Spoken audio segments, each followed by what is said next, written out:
جب یہودیوں کی فکر پہلے ہمارے سامنے آ گئی. اللہ نے کہا من ذا الذی یقرض اللہ قرضا حسنا، کون ہے جو اللہ کو قرض ہے؟ انہوں نے کہا دیکھو اللہ ہمارے پیسوں کا محتاج، اللہ فقیر ہے. تو جب اللہ کے بارے میں یہ بات ہو گئی ہے تو یہ بات اللہ کے جو اولیاء ہیں ان کے بارے میں بھی ہوئی ہے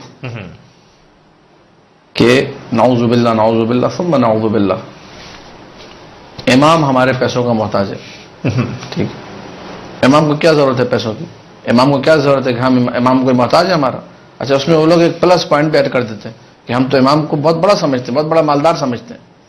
حقیقت یہی ہے کہ امام اگر چاہے تو چشم زدن سے پہلے، پلک جھپکنے سے پہلے کسی بھی شے کو سونے میں تبدیل کر دے، پہاڑ کو سونے میں تبدیل کر دے. کوئی شک نہیں، ہمارے پاس معجزات کی پوری ایک تاریخ ہے، اس میں کوئی شک و شبہ ہے ہی نہیں کسی بھی قسم کا. لیکن اگر کوئی یہ سوچ رکھ رہا ہے تو اس کا مطلب وہ مقام امام سے واقف نہیں ہے، اس کو امام کی معرفت نہیں ہے. یہ جملہ میرا نہیں ہے کہ لوگ کہیں کہ بھئی کیا کیسے آپ نے اتنا بڑا جملہ کہہ دی. نہیں، میرا جملہ نہیں، قطعا نہیں، یہ خود معصوم سلام اللہ علیہ کا جملہ ہے. روایت میں پڑھ دیتا ہوں، کتاب اصول کافی باب صلۃ الامام کی پہلی جو ہے روایت، یہ صلۃ الامام علیہ السلام پہلی روایت ہے. قول ابو عبداللہ علیہ الصلاۃ والسلام، امام جعفر صادق نے یہ فرمایا سلام اللہ علیہ، من زعم ان الامام يحتاج الى ما في ايدي الناس فهو كافر. وہ شخص جو یہ سمجھتا ہے، یہ عقیدہ بنائے بیٹھا ہے کہ امام محتاج ہے اس مال کا جو لوگوں کے ہاتھ میں ہے، مولانا فرماتے فهو کافر، وہ کافر ہے. علامہ مجلسی رحمۃ اللہ علیہ نے اس کافرن کے دو احتمالات بیان کیے ہیں. ایک معنی کافرن کا لغوی معنی انکار کرنے والا. علامہ مجلسی نے لکھا چونکہ اس کو مقام امام کا معلوم ہی نہیں ہے، امام کے فضائل سے واقف ہی نہیں ہے، تو کافرن سے مراد ہے مقام فضل امام کا منکر ہے. یہ ایک معنی یہ. اور دوسرا معنی چونکہ اس نے امام کا مذاق اڑایا ہے، امام کی توہین کی ہے نعوذ باللہ، تو یہ واقعاً کافر کے حکم میں، کیونکہ امام کی توہین کرنے والا نجس ہے، کافر ہے. تو یہ دونوں احتمال علامہ مجلسی نے دیے کہ ایسی بات کرنے والا، سب سے پہلے یہ فکر جو ہے، اس فکر کو رائج کرنے والا، اس کا حکم یہ ہے نمبر ایک، یا تو آپ کم سے کم یہ کہیں گے کہ یہ اس کو امام کا پتہ ہی نہیں، امام ہوتی کیا چیز ہے، امام کی ہستی کیا ہے، امام کا مقام کیا ہے، امام کا تقدس کیا ہے، سلام اللہ علیہ. امام کو درک کرنا ہر بشر کے لیے ممکن نہیں ہے، اور یہ بالکل اور زیادہ پستی میں گر گیا، اور زیادہ اس نے گھٹیا جملہ استعمال کیا اپنی جو ہے گندی زبان سے امام کے لیے کہ نعوذ باللہ امام کو پیسوں کی ضرورت ہے.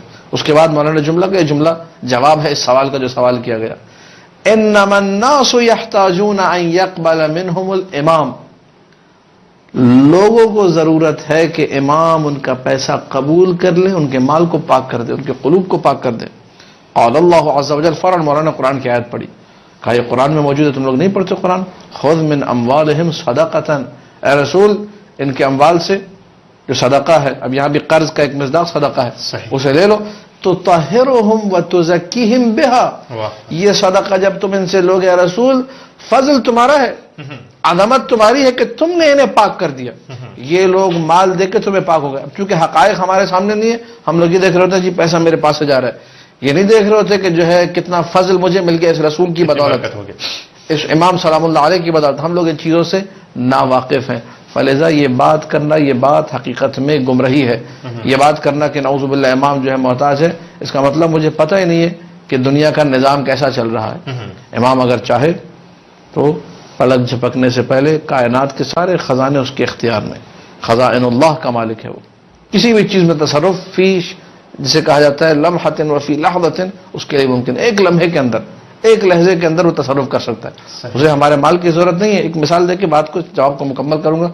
بی بی شتیتا رضوان اللہ تعالی علیہ کا واقعہ مشہور و معروف ہے. جو لوگ جاتے ہیں مشہد مقدس کی زیارت کو تو کاروان سالار سے کہیں جب ہمیں نیشاپور قدمگاہ مولا رضا کی زیارت پہ لے جایا جائے تو وہاں بی بی شتیتا کی ضریح موجود ہے، مقبرہ موجود ہے. بند حقیر کو بھی شرف ملا تھا، 1-2 سال پہلے میں گیا تھا تو خاص بی بی شتیتا کی زیارت کے حوالے سے گیا تھا. وہاں ان کی ایک کتاب بی بی شتیتا ہی کے نام سے ملتی ہے، اس میں ساری روایتیں موجود ہیں، لیکن وہ فارسی میں، کاش کہ اس کا کوئی اردو میں ترجمہ کرا کے وہاں پر اس کو رکھے.